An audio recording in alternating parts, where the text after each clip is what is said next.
ကျွန်တော်တို့တဲ့တူအောင်ကျွန်တော်တို့ရတာဖြစ်ပါတယ်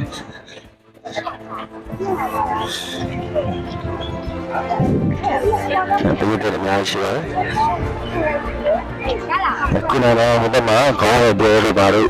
ဆိုလို့ရှိရင်လည်းလူတွေအများကြီးလာကြပါတယ်88မိနစ်ကင်း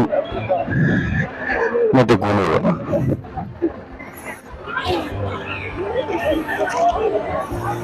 88နှစ်မြောက်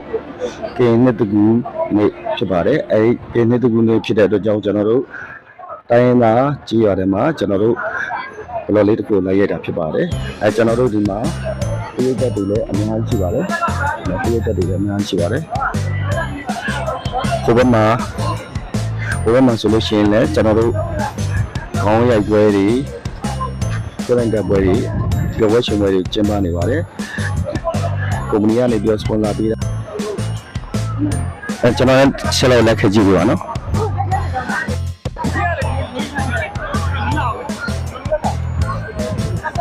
မိသားစုတွေမှာပျော်ရွှင်စွာအပန်းဖြေနေကြတယ်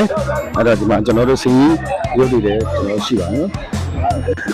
မိသားစုတွေဒီမှာအများကြီးကျွန်တော်တို့